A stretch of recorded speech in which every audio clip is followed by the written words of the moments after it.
Wow, what a great walk through almost half a century of Canadian politics and Canadian society and Canadian culture. We are now joined, in addition to Mr. Simpson himself, with two distinguished retired deputy ministers from the Government of Canada. Wayne Wouters, who comes to us from, I'm not sure if it's sunny Vancouver, but at least Vancouver. Wayne retired as the clerk of the Privy Council of Canada, which is the top official position in the Government of Canada, and he's now doing wonderful things in the private sector. And Yaprak Baltacıoğlu, who retired as the Secretary of Canada's Treasury Board, the kind of that entity that approves a lot of the expenditures of the Government of Canada, and also writes a lot of the rules of the Government of Canada. And she also is doing wonderful things in the private sector. So Wayne, you just listened to 45 years that were a big part of your personal and professional life. What are your impressions watching that video? Well, Jeffrey, congratulations. That was a tour de force. And so many of the issues that you raised, the matters you discussed, I lived many of them as a federal public servant. I came to Ottawa in the fall, September of 1982. I joined the federal public service in the final days of the elder Trudeau government, and spent that whole time that you talked about until 1 year, I guess, before the younger Trudeau became the Prime Minister of Canada. So many of the issues that you raised, we were dealing with in government, and I have to say that as a public servant, young, middle-aged, and older, there was one journalist that we always made sure we read his articles, and that was Jeffrey Simpson. And clearly you demonstrated today why we did that, because of your in-depth perception of these issues that were so critical for Canada, and selecting the ones you did. And I know, well, I'm sure we'll get into having a discussion about them, but they were so critical, fundamental for all of us. So congratulations. And may I say at the outset of this panel, I know there's a lot of public servants on the call here today, and I just want to, on behalf of a retired, one of them that has left the public servant 5 years ago, I want to thank all of them for their tremendous service to Canada over the last number of months since COVID has hit. What a job you've done, either directly in administering all these programs that have come out, or just keeping the wheels of government going to this time. You, again, make us all very proud and indicate why that is one of the best institutions we have in Canada and around the world. So thank you for all you've done. Thank you, Wayne. Wayne mentioned the public servants on the line. We have close to 5,000 people with us today, which is quite a testament to Mr. Simpson and to the topics that he raises. Yaprak, you not only lived a lot of this period professionally as a civil servant, you also became a Canadian during this period. What were some of your reactions watching this overview of that period? Well, thank you, Taki, and hello to everybody, all 5,000 of you. It's wonderful that everybody is participating, and like Wayne, thank you to your public service that you do every day.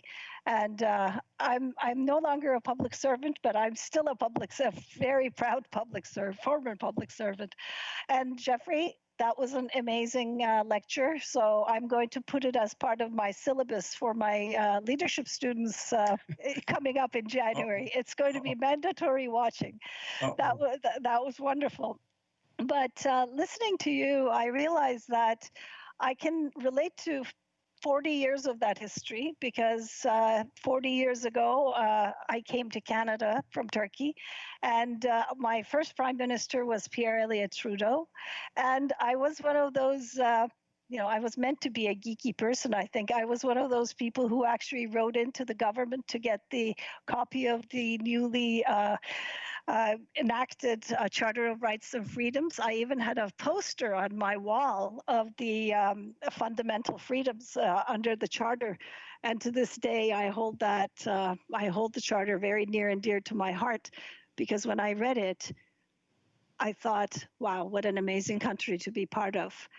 So that's how I related it. It related to your talk when you were talking about the Charter of Rights and Freedoms and Mr. Trudeau Senior. However, as I listened to you, I realized that many of the things that you talked about, I was fortunate that I got to work on or watch, listen to cabinet meetings, listen to my colleagues' work. So it was a kind of an amazing way of looking at the past 40 years for me, history, and in everybody else's 45 years. It was an amazing, just a walk through the amazing things that have happened, and some of our regrets and some of our celebrations. So I want to come back now. Jeffrey talked a little bit. He mentioned during the course of his talk, one of my old professors, Peter Russell, and I'm going to quote him again in a slightly different context to tie in what Wayne said about Jeffrey. Professor Russell used to talk about Canada's chattering class, and that was the group of people that kind of made their living, whether they were politicians or pundits or officials or media analysts. They were the chattering class that kind of talked about ideas in Canada. And public policy is about a lot of things, but if it's not also about ideas, it's kind of bad public policy. So it's really interesting to watch how some of those ideas have been constant throughout this period. The first one I want to start with is I want to talk a little bit about Western alienation, or the West's place in Canada. Wayne, you have a unique position here. You spent a good chunk of your professional life in central Canada amongst the chattering classes of the Laurentian elites, but you are actually born and raised in Saskatchewan, so you're a prairie boy.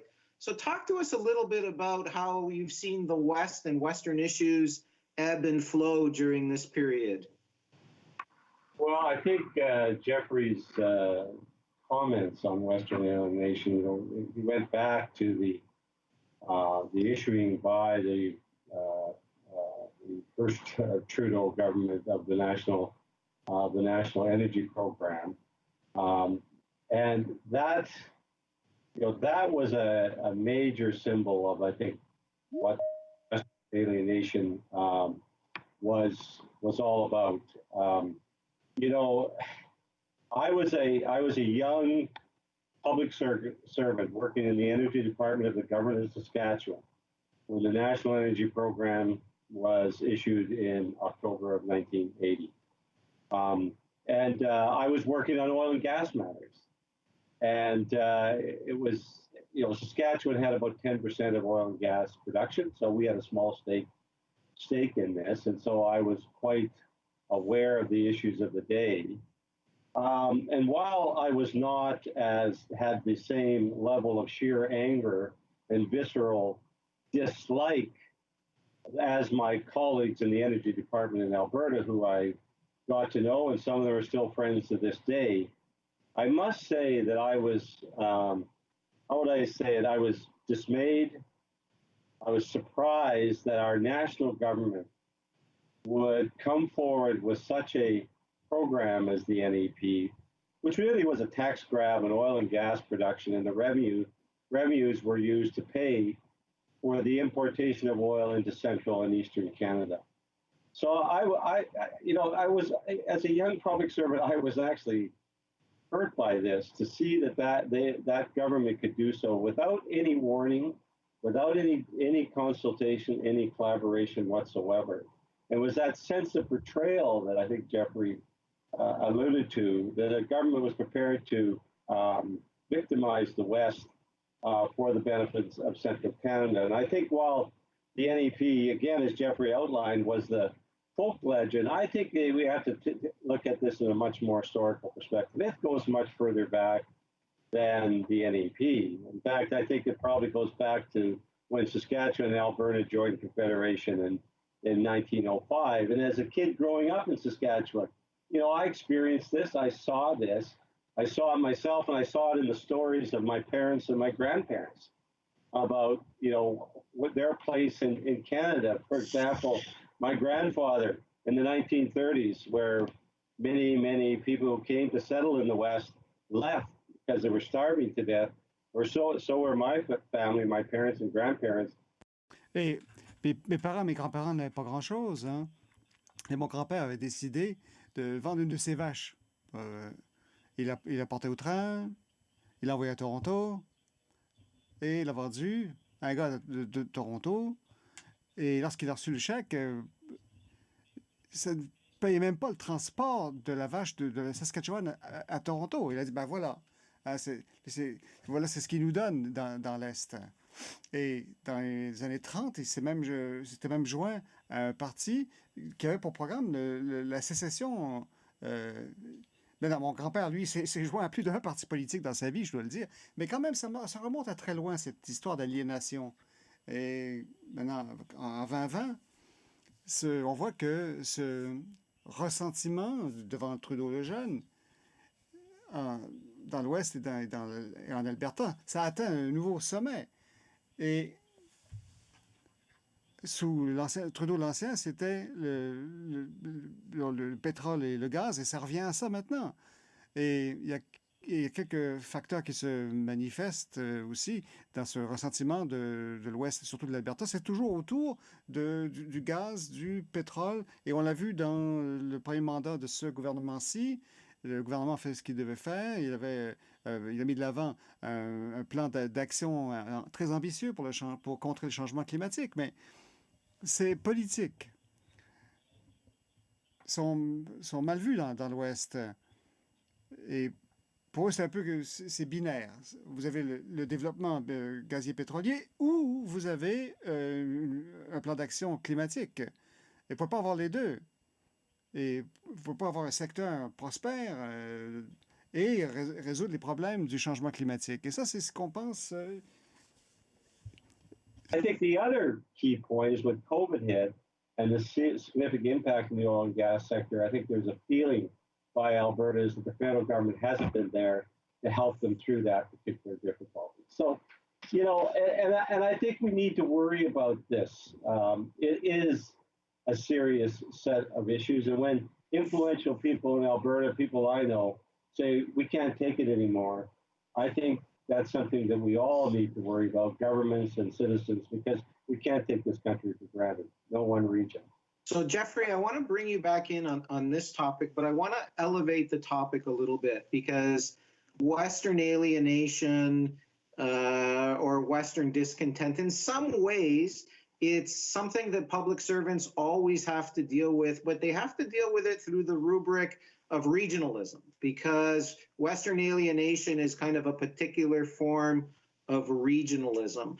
What do you see in our institutions that either exacerbate these intrinsic tensions of regionalism or help mute them, especially as you've seen them over this period? Well, the original constitutional arrangements were to give to the Senate the responsibility of representing the regions, but that was subsumed by party considerations right from the get-go. So that part of the institutional structure of Canada, insofar as it was designed to be the voice of the regions, faded. It became vestigial. The political parties were and are, in my view, absolutely critical institutions in this country, it being so vast. Because at their best, they force people from Newfoundland and British Columbia to sit together, talk together, learn from each other, and find compromises. Unfortunately, sometimes, and this is the case at the moment, swaths of the country are simply not represented in the political parties. So who takes over? It becomes the provincial premier. He speaks for the province, right? Nobody in the caucus speaks for the province because there are none or very few, or they don't have much influence. So this has elevated the role of provincial premiers, especially but not exclusively in Western Canada. One should remember, and Wayne was alluding to his father joining the whatever party it was. I mean, the West has produced a series of protest parties, from the United Farmers of Alberta to Social Credit, to the CCF, to the Progressives, and now there's the Wexit Party. I mean, I'm not saying history repeats itself. I'm simply saying there are indications that one can see today of the frustration that people feel. I don't take Alberta separatism seriously. It's not going to happen. But the frustration is to look for alternatives to the existing party system. And the parties have sometimes not been very astute or alert in trying to find the kind of support that they need, conservatives in Quebec and the Liberals in Western Canada. And that's the situation today.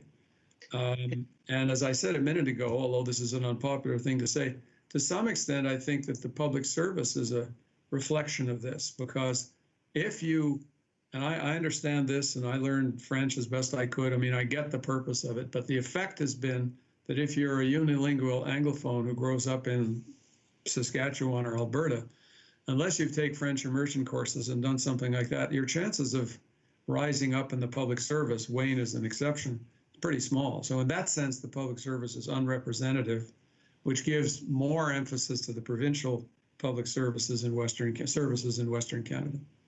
So we have something that Jeffrey raises a very interesting point, which is our institutions don't reflect the regional fact of Canada as well as they should. And this is something that scholars have said over and over and over again. So you have to remember that as a policy analyst in the government of Canada or as a public servant in the government of Canada. You can't just say the institution will reflect Canada, because a lot of the institutions sometimes are not reflective, whether they're the Supreme Court, whether they're courts. So you as a public servant have to keep that in mind as you're formulating policy and as you're delivering programs. Yaprak, another theme that came through a lot during this period was immigration. And Canada is a country, we have our flaws, but generally speaking, we are thought of as a country that gets immigration right. Immigration in a lot of countries actually can cause the potential to tear countries apart. But in Canada, we seem to make immigration work. Tell us a little bit about what it's been like for you. First, as an immigrant, you are an immigrant. You came to Canada as a young adult. I'm the child of immigrants, and I came to Canada. Sorry, I was born in Canada, but in Toronto. So I never really felt like an exception, because in Toronto, everybody is the exception. But talk to us a little bit about coming to Ottawa in 1980 as an immigrant, and then a little later joining the civil service in Ottawa as an immigrant woman. First of all, I agree. I think that Canada's immigration policies have been on the right track for many, many years. I think, though, what made Canada attractive is not only it is seen as a peaceful and just country, but also the multiculturalism is a big deal for immigrants. The melting pot never appealed to me. Like when I researched, but those were the days before internet, you had to go and read about Canada in an encyclopedia and or ask for pamphlets from the Canadian Embassy. It was all about, we're all from somewhere else. You can still be yourself and you can still be a Canadian. So there was a sense of a welcoming part of Canada that hasn't changed. That doesn't mean that every immigrant who comes to Canada has an easy time.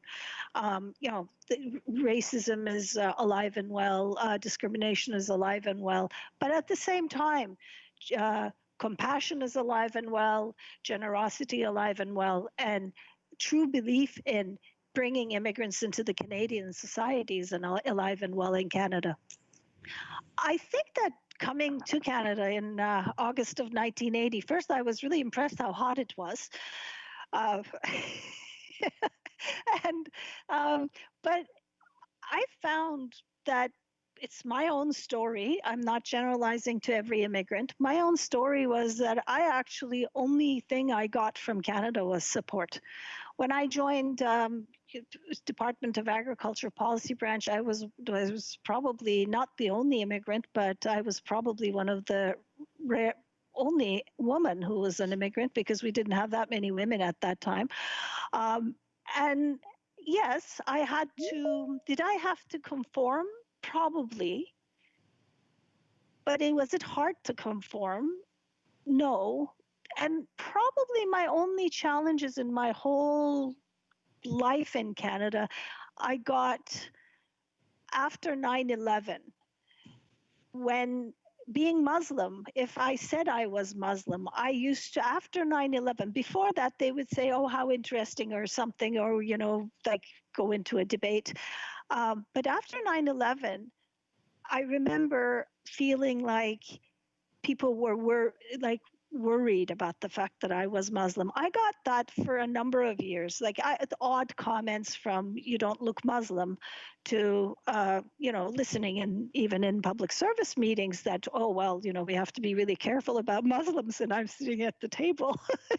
So I remember that was the only thing that I felt somewhat of wow, I may not completely belong. But then I also had felt that I had the room that I could say to anybody, at least in public service, what are you talking about? That's kind of an ignorant comment, and you should really learn this better. So I felt completely free to be able to say that. I have to say, I am grateful, and I am extremely honored, and I think that I always say this to my children, and they think I'm kind of sappy, but in some ways, when you're an immigrant to this country, you end up loving this country more than those who were born into it. And I actually feel that. I nearly choked this morning over my cornflakes reading my old newspaper. There was an article about a woman who had emigrated from Tunisia when she was 4 years old. She's a very fine singer right now. And she made a comment to the effect that every immigrant is discriminated against in Canada. And I nearly threw up my cereal. I mean, I just said, you think it'd be better in Tunisia? Think it'd be better in the US? Think it'd be better in France? As a Tunisian, as a Muslim, try it. So, I mean, that's an exception, because the data that I gave you in the lecture indicates that the ones who are the most attached to the symbols of the country and who are proudest of the country are the immigrants, probably because the rest of us take these things for granted. We've grown up with the traditions of Canada, the institutions of Canada, the advantages of Canada. I'll say one last thing, because you mentioned the chattering classes. I didn't get into this in my lecture, although I alluded to it, but I think there's a gap that has grown up in recent years between, you called them the chattering classes. It's the intellectual class, the law students, the historians, the publishers, the media, some of the media, particularly the CBC, who are very much of the view in terms of the narrative of our history and the present that we are a country of systemic racism and omnipresent oppression, and always have been, and now we have to atone for all of these sins. And I'm not going to make any comments about the government on this score. I'm just going to observe that there is a narrative there. That is not a narrative that the majority of Canadians believe. And all the public opinion data that I looked at rejects that narrative. We are prepared to accept that mistakes have been made. What country hasn't made mistakes? I can't think of any. The circles of the eternally virtuous are only found in heaven. So this gap between the chattering classes with their overwhelming negativity about the past and present of Canada is a considerable variance with mass opinion in the country. It hasn't been exploited politically yet, but nature abhors a vacuum. It's an important point to make, because the only population that's growing in Canada is the Indigenous population, which is a small population in Canada, relatively speaking.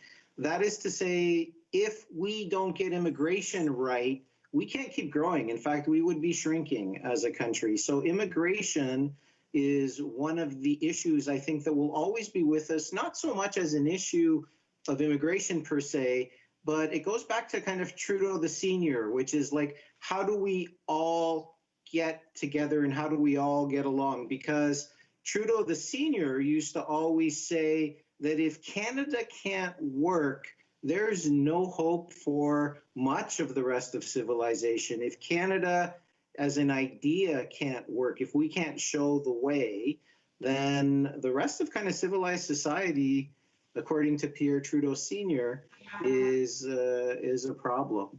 So I want to shift now. We talked a little bit about things that have been staying the same. There were three things that have changed. Jeffrey, you brought up the GST and official languages and free trade, and you talked about how those things were in some ways violently opposed at the time. I remember being an undergraduate at York University, and Prime Minister Mulroney came, and it was just in the midst of the GST, and people were throwing like macaroni on him. And now, if you talk to people about GST and official languages and free trade, they're like, well, of course we believe those things. Of course those are good things. That's another important lesson, I think, for people on the line, that if you kind of look at one moment in time and you're guided by kind of immediate public reaction, you're not necessarily going to do the right thing. Wayne, talk to us. I think you were in the Department of Finance at the GST. I know you were around on the free trade discussions. You missed official languages, but talk to us a little bit about how you work in an environment of something that's dramatically unpopular, yet you've been told to kind of get it done. Well, I think that really does take leadership, and I think those leaders who have looked at our country and time that we're in and says this is what we need to do, even though it may not be popular, it is visionary and it takes leadership.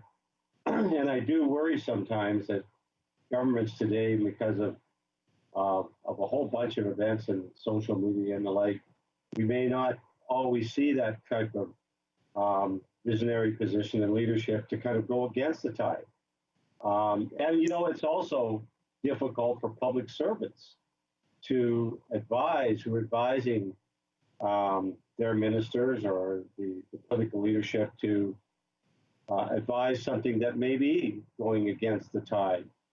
But from a policy perspective, the work that's been done and the research, one comes to that conclusion that this is the way to go. I would say that public servants need to continue. They need to continue to kind of push the bar at all times, even though it may not be unpopular, because of course at the end of the day, it's the politicians who decide. But if from a public policy perspective, a GST is the right thing to do, or some variation of tax policy, or we're talking about foreign policy, immigration policy, whatever it is, I just encourage public servants to continue that, which I think has been the hallmark of the Canadian public service, is a willingness to look at our country, assess where we're at, and try and come forward with certain solutions that aren't always popular.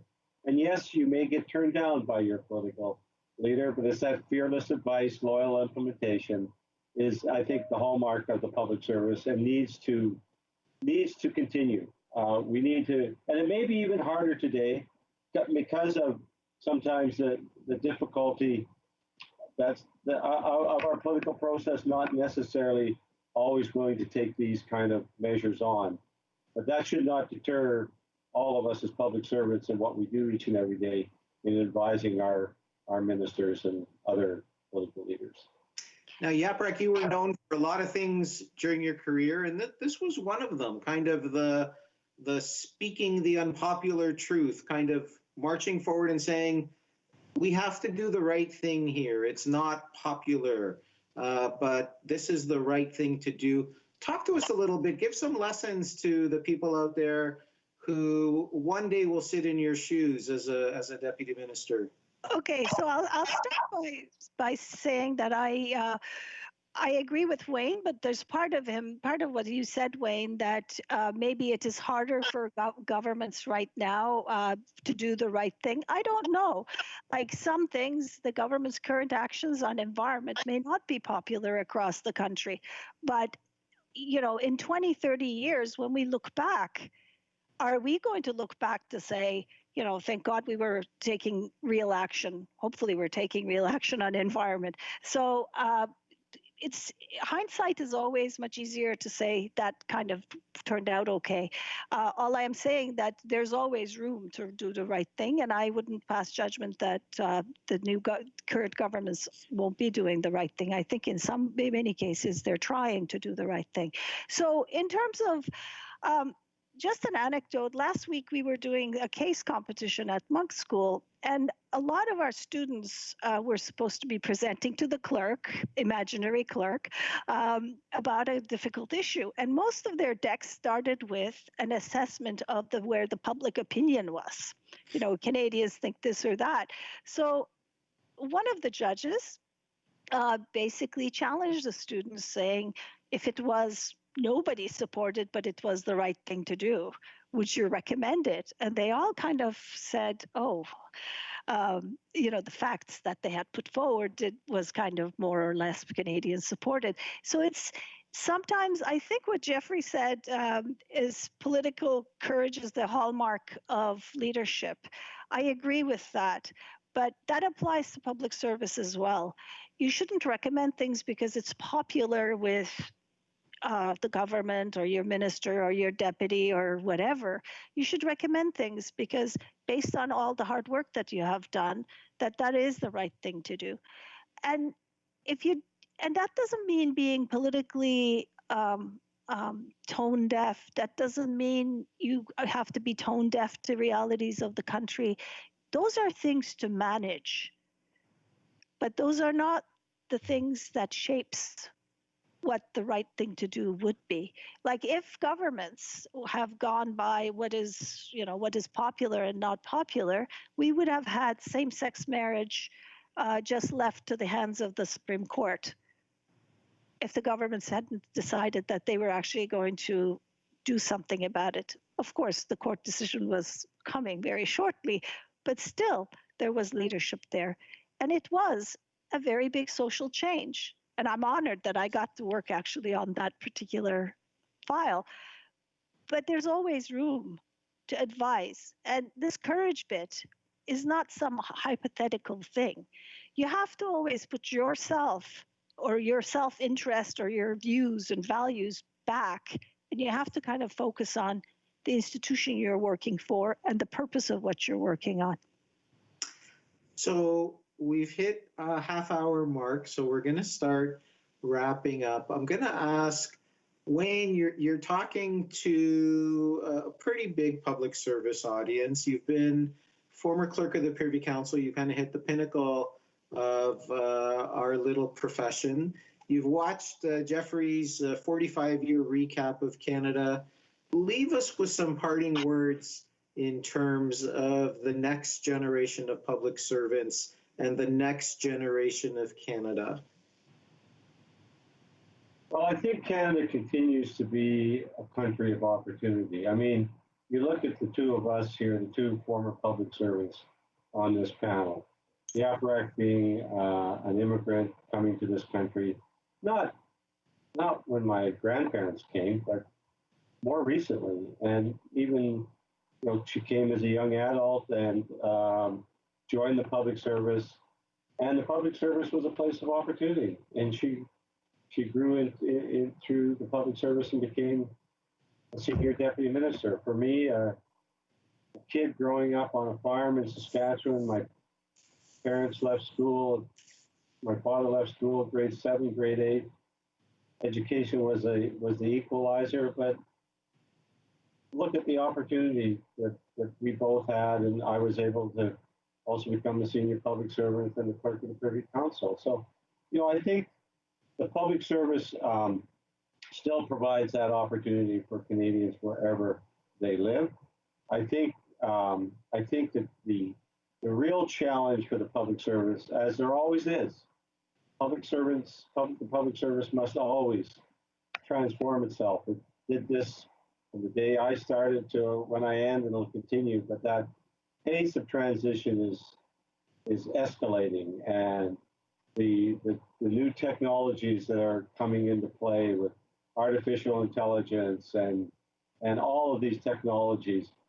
We always talk about countries having to embrace these technologies in order for them to companies, for example, for them to do their to compete. Well, I would also say that the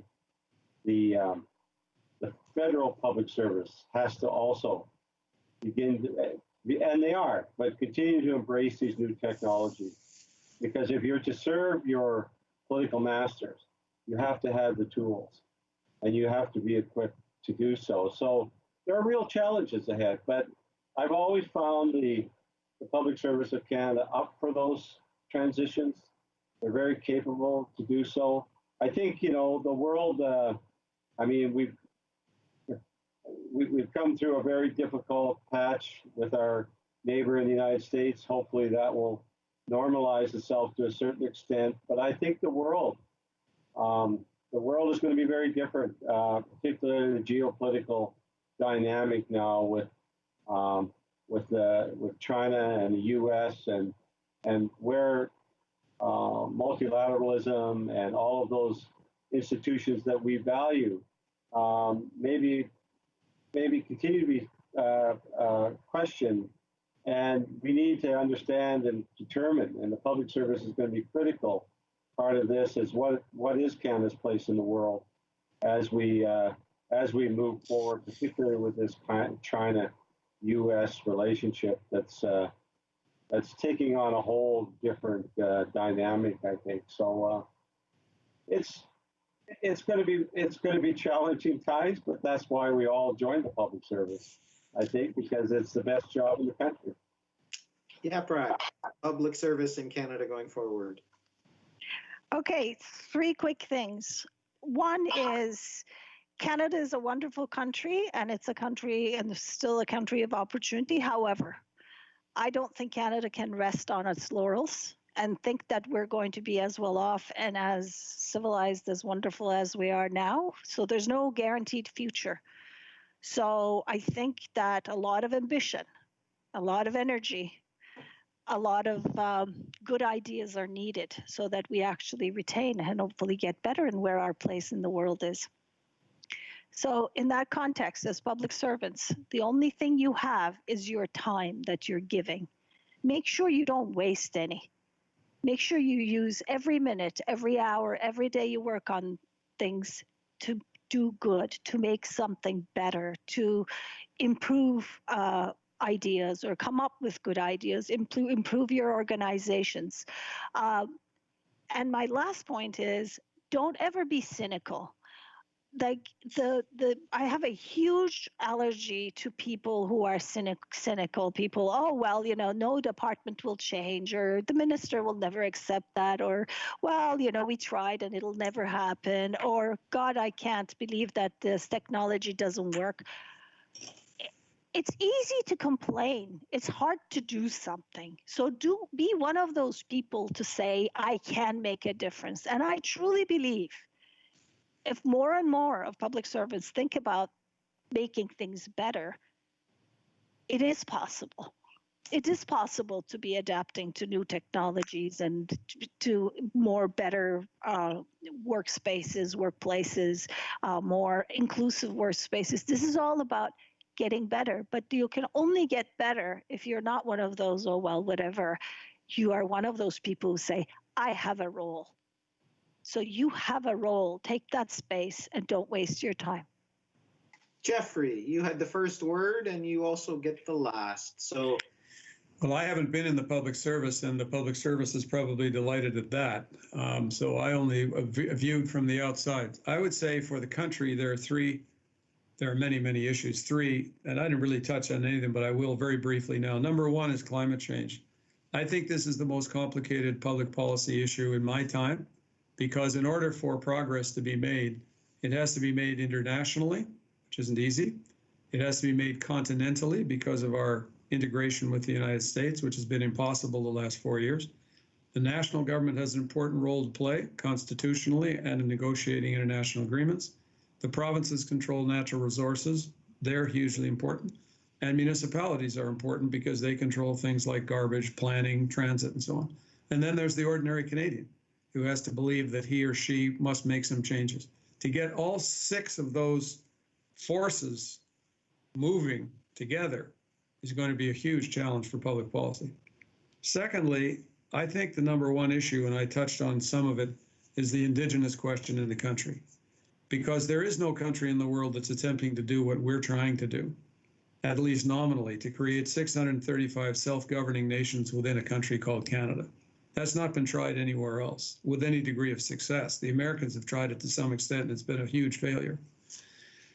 Many of the indigenous groups are very small in number. They have considerable capacity challenges. And as I ended my career, I started writing about Aboriginal or Aboriginal questions, they were called then, in 1976. And I ended many decades later, not a hell of a lot wiser as to what the right path to follow is, I must say. And the last thing is Tip O'Neill, who was a very famous speaker of the U.S. House, once quipped that all politics is local. And I think there's a lot of wisdom in that, except there's an addendum, which is many of the local politics are influenced and framed by global and international pressures, which is very difficult often for individual citizens to understand. But if you're a prairie wheat farmer, you know that your markets are international. How you grow your grain, how you market your grain is one thing, but you're influenced by what the price is out there for canola or rye or whatever you're selling. And as a trading nation, and as a country whose share of the world's population, as I said in this lecture, is diminishing, we need to be even more global than we have been. And frankly, the politics of international virtue that we love to preach is counterproductive in a world of power, not the kind of stuff we're talking about. So I hope that the public servants, as they design policies, and their political masters take account of the reality of the international dimension to our domestic affairs. Because if we don't do that, we're going to have nasty surprises ahead. Yes, as Wayne said, one hopes that in the United States, we'll have more harmonious relations in the next little while. One hopes for that, but our relations with China are poor. Our relations with India are poor. We have almost no relations with Russia. We are very distant from Africa now. We've pulled out, not pulled out, but anyway, I won't go on. I'm just saying that a small country like Canada has to work much harder than a big country to protect its interests and enhance them overseas. And the politics of virtue signaling doesn't get us anywhere. So we had a look of 45 years of Canadian history, of 45 years of challenges, some of them enduring, some of them temporal. The next 45 years will bring their own challenges and their own opportunities. And for all of us today, thank you, Jeffrey, Wayne, and Yaprak, for giving us a little bit of wisdom as we grapple with the challenges and the opportunities of the public service and of Canada in the years ahead. Thank you so much. Take care. Thank you.